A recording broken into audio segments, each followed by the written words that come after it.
जय भीम कि 32 डिग्री लेकर भी वो खुद पर नहीं तुम पर अपनी जिंदगी कुर्बान कर गए। अरे 32 डिग्री लेकर भी वो खुद पर नहीं तुम पर अपनी जिंदगी कुर्बान कर गए। और तुम हो कि बाबा साहेब के सपनों के बारे में सोचते भी नहीं। आज आप लोगों को वो सब मिल गया जो आप लोगों ने कभी सपने में भी नहीं सोचा था। आज आपके बच्चे बहुत अच्छे स्कूलों में पढ़ रहे हैं।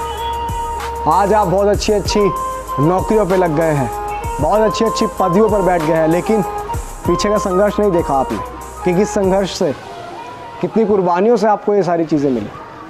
और शायद आप नहीं चाहते कि आपके आने वाली पीढ़ी भी वो सारे सुख भोग सके जो आज आप भोग रहे हैं।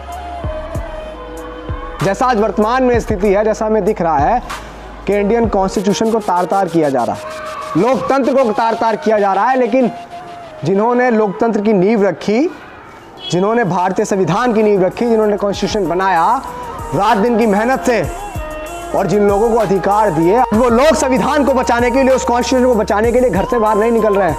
एक बात दावे के साथ कहूंगा और आप लिख लीजिएगा कि अगर आज संविधान खत्म हो गया, आज ये लोकतंत्र खत्म हो गया, तो आपके लिए आवाज उठाने वाला कोई नहीं आएगा दोबारा।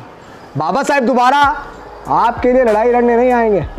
बाबा साहेब ने उस समय जो कुर्बानियाँ दी, उस समय अपने 4 बच्चों की जो कुर्बानियाँ दी, अपना आने वाला जीवन नहीं देखा, अपने बच्चे, घर परिवार कुछ नहीं देखा, अपना सुख नहीं देखा, वो इसलिए क्योंकि वो चाहते थे कि हमारा आने वाला फ्यूचर जो कि आप हैं, हम हैं, वो सुखी अपना जीवन जी सके, वो सम्मान के साथ अपना जीवन जी सके।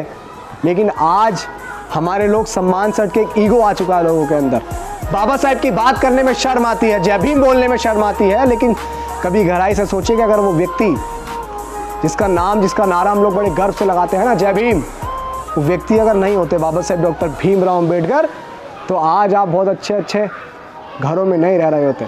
नौजवान साथियों से कहना चाहूँगा जो आज नशे में हैं, बहुत बड़ी गाड़ियों में घूम रहे हैं, भूल चुके हैं बाबा साहेब की कुर्बानियों को, मैं उनसे कहना चाहूँगा कि जो चीज़ें आपको बहुत अच्छी लग रही हैं, कल को बहुत दुखदायक होंगी। जो चीज़ें आज आपको मिल गई हैं, आपकी आने वाली पीढ़ी को नसीब नहीं होंगी।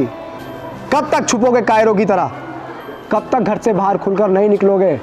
कब तक जय भीम का नारा गर्व सर नहीं लगाओगे? कब तक अपने बाप को बाप नहीं कहोगे? कब तक? आप सभी से कहना चाहूँगा, खासकर नौजवान साथियों से कहना चाहूँगा कि आज आप जातियों में बंट रहे होंगे, आज आप अपनी जातियों के आगे शेर लगाते होंगे, लेकिन बटे रहने वाला समाज कभी शासक नहीं बनता, याद रखिएगा, कभी वो राजा नहीं बनता, याद रखिएगा। आज आप बहुत बड़े मॉलों में शॉपिंग करते होंगे, वो देन है बाबा साहेब डॉक्टर भीमराव अंबेडकर की, याद रखिए। वरना वो समाज जिसको कभी इस तालाब में पशु पानी पीते थे, तुम्हें पीने का अधिकार भी नहीं था, वो आज एक्वाफिना पीता है, वो आज बिस्लरी पीता है, तो वो देन है बाबा साहेब डॉक्टर भीमराव अंबेडकर की, याद रखिएगा।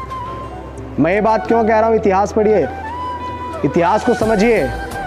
बेवकूफ़ नहीं है हम जो इतनी सारी बातें आप लोगों को समझाते हैं, लेकिन नहीं समझ में आ रही है। दुख होता है कि जिस समाज को इतने बड़े लेवल पर बाबा साहेब ने दिया, वो समाज ही बाबा साहेब को भूल चुका है। कभी कभी सोचता हूँ कि उन्होंने इतना संघर्ष क्यों किया, जिनके लिए किया, आज वो लोग उनको भूल गए, उनकी कुर्बानियों को भूल गए। उनके दिए हुए संविधान को तार-तार किया जा रहा है, लेकिन घर से बाहर नहीं निकल रहा उस लड़ाई को लड़ने के लिए।